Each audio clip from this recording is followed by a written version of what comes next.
basically, like I said, Kenny in the beginning, I don't know how he was with other people, but in the beginning, the way Kenny played me was he was real quiet and standoffish, unless he was asking me questions. You know, to get a laugh out of Kenny while he was a real laugh, you know, because Kenny'd play along with you. But to get a real laugh out of Kenny wasn't easy, you know. And I remember one night we were up in Lake George in these trailers, pretty much after, yeah, right at the beginning. And I was getting debriefed every day, like all day, by IRS, by homicide, by auto crimes. You know, the whole task force would take their turn with me every day. And I remember one night, you know, it was Kenny's turn to go to work. And, you know, we were talking, we were sitting in the trailer, and I don't remember what I said, but I said something where it was the first time I actually heard him laugh, like, you know, for real. And I'm not saying I knew I could get to him, but I knew that he was loose and, you know, getting looser with me, you know, which to me was, you know, because Kenny was like one of the famous guys on the task force, just for the simple fact that he probably knew more about organized crime than any law enforcement official in the United States. And I don't mean New York, I mean the United States. And we all knew that. I mean, I knew that before I got arrested. You know, we had him checked out. You know, Tommy the cop, who was on Roy DeMeo's payroll, you know, was Kenny's boss at one point. You know, and you know, he told us all about Kenny, so we knew. You know, and that night I think it was like where we really broke the ice with each other. I got a lot looser, I know that, talking to him, and I could just sense a feeling that he was looser also. But when we, like I said, when we got really close, it was after I was in the program. And, you know, when you're in that program, you need support, you know, especially when you're not with your family anymore.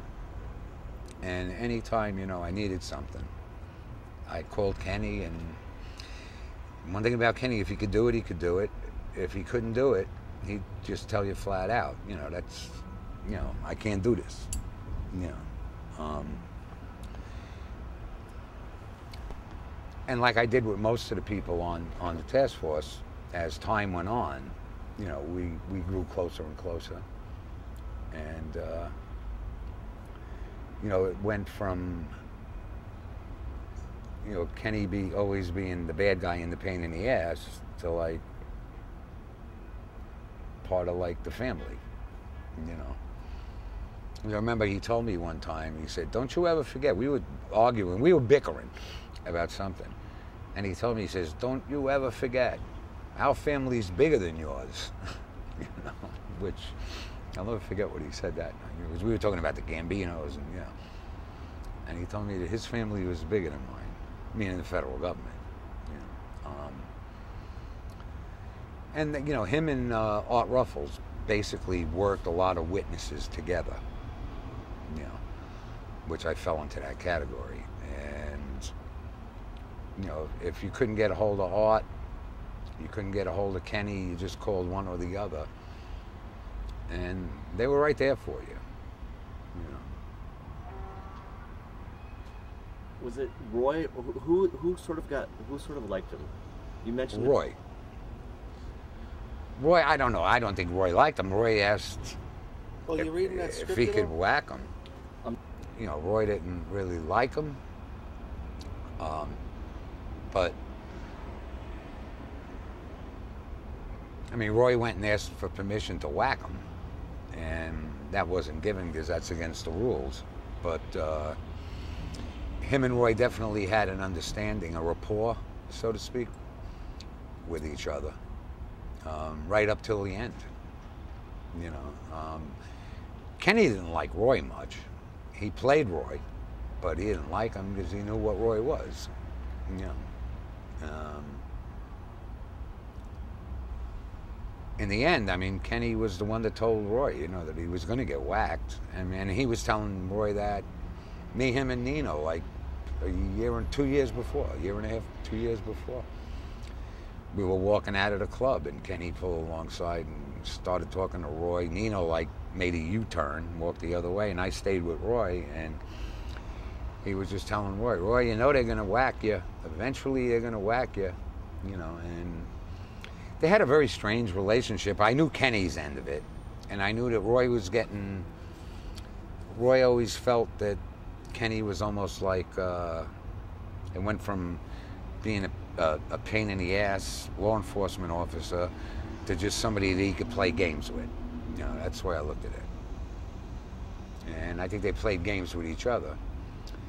And in the end, Kenny won out. But, it was a very strange relationship. I know Nino, everybody was totally against Roy talking to him. But for some reason, they developed this, like I said, this rapport that no one really could understand. Kenny McCabe was very well respected by a lot of mobsters. He was hated by others, but on the whole, they had to respect him because he was a tough cop. He had a lot of balls, and he talked to you. That's why a lot of guys didn't like him, because he'd harass them. But I mean, he was there. He had the balls to do that, and I can't think of many other cops I can't think of any other cops that actually were involved on the street level like Kenny McCabe was with the wise guys. I mean, he knew their names, he knew where they lived, he knew, like I said, he was an expert. So he could talk to them about shit that he knew, that they knew about. But, of course, they're not going to admit to it. But now they know he knows. That's a tough cop. Kenny McCabe was a tough cop, probably the most knowledgeable law enforcement officer on organized crime in the United States. Well respected by the good guys and the bad guys. But to me, I'll always remember Kenny as a friend.